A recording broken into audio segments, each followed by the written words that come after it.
비서를 성폭행한 혐의로 경찰 수사를 받아온 장제원 전 국민의힘 국회의원이 어젯밤 숨진 채 발견됐습니다. 또 어제는 배우 김수현 씨가 직접 기자회견에 나섰는데요. 유족 측이 제기한 미성년 교제는 사실이 아니라면서 100억 원대 소송도 제기했습니다. 두 가지 사건 관련 내용 이고은 변호사와 자세히 짚어보겠습니다. 변호사님 어서 오세요. 안녕하세요. 네, 아침에 좀 충격적인 소식이 있었습니다. 장제원 전 의원. 경찰이 타살 혐의점은 없다고 발표를 했던데 유서가 있었다고요? 네, 그렇습니다. 어젯밤 오후 11시 40분경에 이 장 전 의원이 사망한 것으로 알려졌는데요. 최초 발견자는 이 장제원 전 의원의 보좌관이었습니다. 서울 강동구의 모 오피스텔에 장 전 의원이 임시적으로 거처를 했었는데 이 해당 오피스텔에서 사망한 채 발견이 됐고요. 당시 현장에는 이 장 전 의원이 직접 자필로 쓴 것으로 보여지는 몇 장의 유서가 발견되기도 했습니다. 유서 내용을 좀 살펴보면 주로 가족들에게 미안하다, 고맙다 등의 마지막 메시지를 남긴 것으로 보여지고요.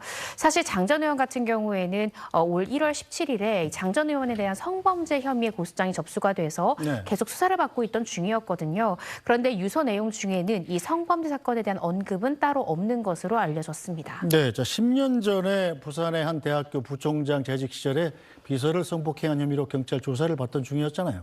네, 그렇습니다. 2015년 11월 17일을 피해자는 범죄 일시로 지금 지목을 하고 있는데요.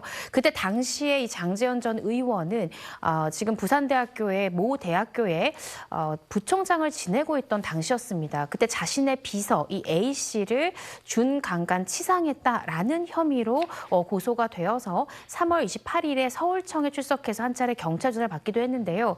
피해자 주장 내용에 따르면 이 사건 발생 전날 이 선거 포스터를 촬영을 하고 그리고 나서 술자리가 있었고 이후에 다음날 아침 8시경에 깨어보니까 서울 강남구 소재 모 호텔에 내가 있었다는 겁니다. 네. 그리고 나서 정신을 차려봤더니 내가 어떤 성폭행 내지는 추행을 당한 것 같아서 이 장 전 의원한테는 내가 배가 아파서 간다면서 몰래 호텔을 빠져나왔고 이후에 해바라기 센터 등에서 이 성범죄 피해 사실을 알렸다라는 것이 피해자 측의 주장 내용입니다. 네, 장 전 의원은 경찰 조사에서도 그렇고 언론 인터뷰에서도 그렇고 계속 줄곧 혐의를 부인해 오지 않았었습니까? 네, 그렇습니다. 지금 이런 의혹이 제기되자 당에서 탈당하기까지 했는데요. 그 탈당을 하면서도 내가 이 성범죄를 인정해서가 아니라 국민의힘이라는 당에 어떤 영향이 갈까 봐 우려해서 일단은 탈당은 하지만 자신은 그러한 성범죄를 한 적이 없다라고 SNS를 통해서 부인하기도 했고요.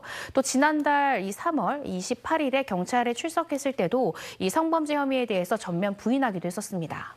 네, 피해 여성 측이 오늘 오전에 긴급 기자회견을 하기로 했었는데 이건 취소가 된 건가요? 네, 그렇습니다. 이 피해자 측 법률 대리인이 원래 오늘 오전 10시경에 기자회견을 통해서 9년 4개월이나 지나서 고소하게 된 경위 관련해서 장 의원이 계속해서 어떤 의혹을 제기했었거든요. 그래서 어떻게 고소를 결심하게 됐고 어떤 증거가 있는지를 세세하게 기자회견을 통해서 밝히겠다 했는데 갑작스럽게 장 의원의 사망 소식이 알려지면서 이 기자회견이 현재 취소된 그런 상황입니다. 네, 특히 어제 이 제출된 증거 가운데 이른바 호텔방 영상이 공개되면서 큰 파장이 있었죠. 네, 그렇습니다. 피해자 주장 내용에 따르면요. 당시 눈을 떴을 때 오전 8시경이었고 그때 자신의 어떤 몸의 상태나 주변 환경을 봤을 때 내가 추행을 당했다라고 직감했다라는 겁니다. 그러면서 당시 자신이 눈을 떴을 때는 장 의원이 잠을 자고 있었는데 그 상황에서 몰래 사진과 영상을 찍었다는 거죠. 네. 그래서 그 영상 내용을 공개하기도 했는데요. 그 영상을 보면 이 장 의원이 이 피해자 A 씨에게 어떤 심부름을 시키는 듯한 부분, 또 추행을 시도하는 부분,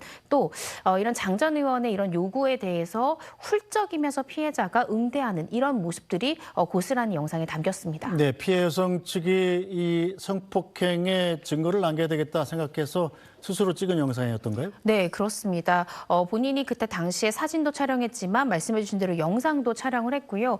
이 부분은 모두 다 수사기관의 증거로서 제출했다라고 피해자가 밝혔습니다. 아마 장 의원이 이런 극단적인 선택을 결심한 그 배경에는 피해자 측에서 지금 계속해서 제출하고 있는 이런 물적 증거 부분이 또 상당하게 심적 압박으로 다가왔을 가능성도 배제할 수 없을 것 같습니다. 네, 장 전 의원이 이 사건 후에 왜 연락을 받지 않냐 뭐 이렇게 고소인한테 보냈던 문자도 공개가 됐었어요? 네, 그렇습니다. 피해자가 몇 가지의 이제 증거 자료를 제출했다라고 밝혔는데요. 그중에 아까 언급드렸던 이 사건 이제 이후에 아침에 눈을 떴을 때 영상도 있었지만 피해자는 이 장 의원 몰래 호텔에서 빠져나왔다는 겁니다.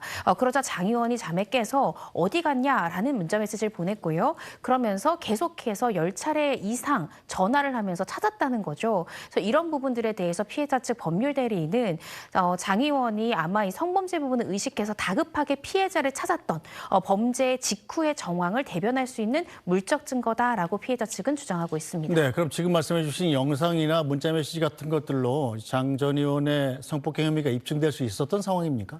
아직 뭐 경찰 수사 단계였고 또 피해자가 고인이 된 상황에서 정확한 조사 내용을 알 수 없지만요. 지금 피해자가 제시하고 있는 더 강력한 증거가 있습니다.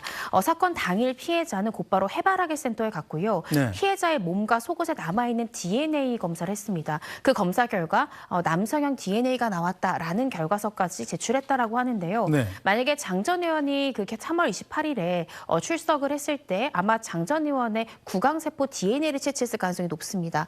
그 DNA 결과가 만약에 피해자의 9년 전 몸에서 나왔던 남성형 DNA와 같다면 그랬다라면 아마 검찰에서도 기소를 했을 가능성이 상당히 높지 않을까 조심스럽게 추측을 해봅니다. 네, 뭐 장 전 의원이 사망한 만큼 이 사건은 그럼 이대로 그냥 종결되는 겁니까? 네, 그렇습니다. 형사사건 같은 경우에는요. 피의자가 사망한 경우에는 공소권 없음이라는 불기소 처분을 하게 됩니다. 피해자가 추후에 민사소송을 제기하는 것은 변론으로 하더라도 더 이상 형사사건이 진행되긴 어려울 것 같고요. 아마 이 경찰청에서는 조속히 공소권 없음 처분을 하지 않을까 싶습니다. 네, 자 고소인인 피해 여성 측 심정도 상당히 좀 충격을 많이 받았겠군요. 네, 그렇습니다. 사실은 피해를 당했다라고 한 일시가 2015년 11월이거든요. 네. 거의 9년 4개월이 지난 시점.